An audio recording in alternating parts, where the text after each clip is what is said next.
Welcome to Storytime with Mama V. I'm your host, Victoria, but you can call me Mama V. In this show, we go on storytime adventures where magic exists, where brave knights and courageous princesses come out to play, and where the good always defies evil. Now, get comfy, because storytime is about to begin. And welcome to Storytime with Mama V. I'm so excited to read to you today. Today, I'm reading a book called Rago Gets a Pet Dragon, a colorful and most unique dragon. This book is written by Matilda Peter, and it is a kind of book that we haven't had on a show in a long time. And what I mean by that is it's a fairy tale style book with magic and spells and potions and all of the things. So let's get right into our story of Rago Gets a Pet Dragon. Here we go. On a snowy slope hidden by mountains and mist, there's a school where real wizards and magic exist, where a young boy named Rago was learning the wizardly way, with adventures and mishaps almost every day. It was filled with flying wands and super fast brooms, piles of scrolls, mirrors, books, and grand secret old rooms. There were cauldrons that bubbled with magic and sweets, and some potions that make lots of really nice treats. The new school year had started, and Rago just couldn't wait, because he was now at long last in year 8. This meant only one thing: he was getting a pet. But he started to wonder, which one will I get? He then met many animals: rabbits, a moose, a blue dragon, a cat, meow, and a rather rude goose, honk, honk. By year 8, all pets must have learned one skill and spell, and gold badges are given to pets who've done well. And of all the fine pets he could get, he got Zalin, a most colorful and quite unique kind of dragon, who liked wearing old sunglasses on top of his head and a scarf in his favorite color, cool red. When he wasn't entangled in chaos or mess, he'd be snuggled with books or would battle at chess. And he rather liked dancing to rock and new pop. Sometimes he'd even wiggle and wave his behind to hip hop. Yeah, look at me go. I'm Zalin the dragon. On their first night home, Zalin soon jumped into bed, but he broke it in two, and then bumped his poor head. Now they needed to find a strong dragon-proof bed, not the armchair or desk or the old garden shed. A gazillion ideas they tried, but alas, they all broke or had snapped to bits, buckled, or went up in smoke. Then at last they found Zalin a safe place to sleep. The bath, snuggled up tight with his favorite sheep. Well now, Rago knew dragons ate huge plates of food. Then he thought, but what did they think tasted good? Old snake soup? Maybe red spider cake? Or bug pies? Or sour pickles and cookies with toasted green flies. Yummy, yummy. They tried every recipe, boiled or fried, all concoctions and potions tediously tried. Then by chance, they did find his most favorite food, stew, made of berries and broccoli, smelly and blue. In class, Rago was wondering, do pets get the flu?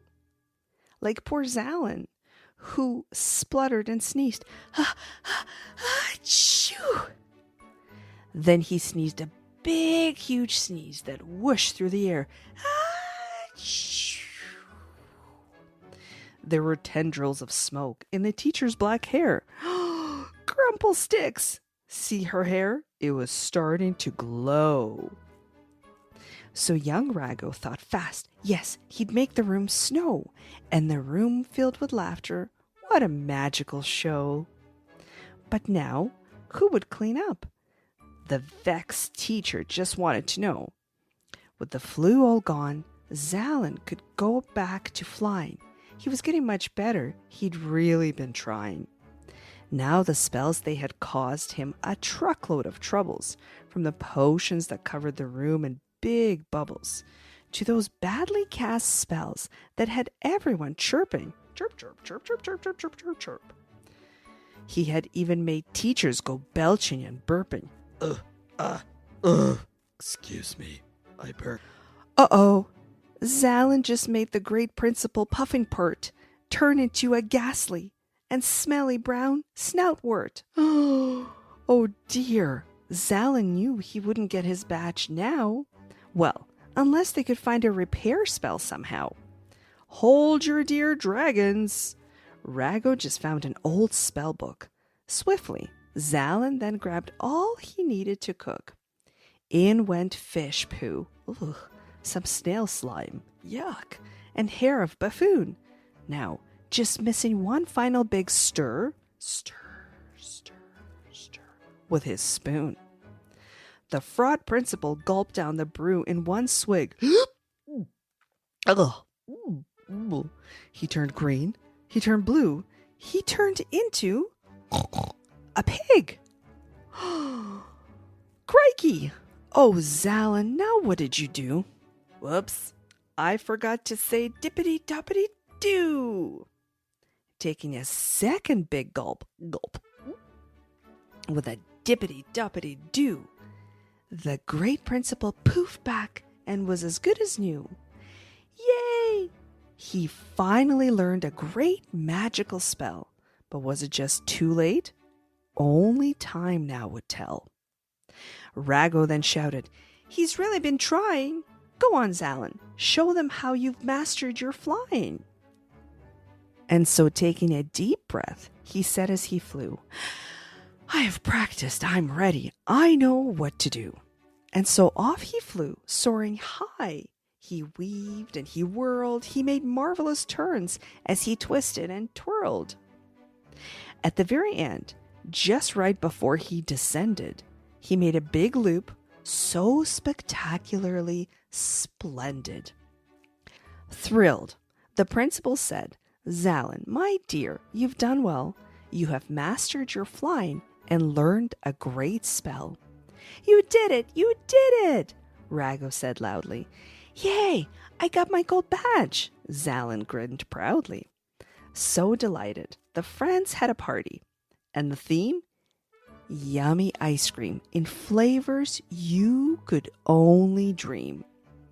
There were toppings galore, full of sprinkles and treats, tons of scrumptious milk chocolates and oodles of sweets.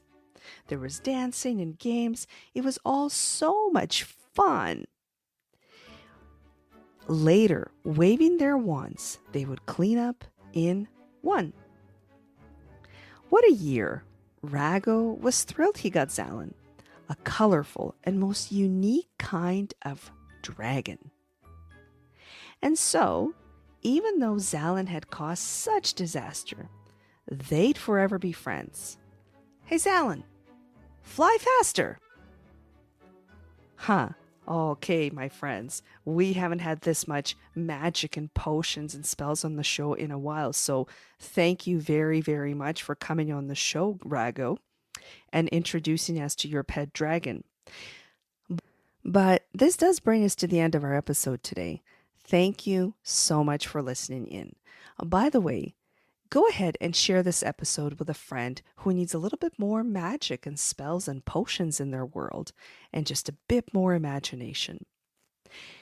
And if you do have a pet, hey, your parents might not like me saying this, but I dare you to dress them up as a dragon. Thanks so much for listening in, and I'll see you on the next episode of Storytime with Mama V. Bye for now.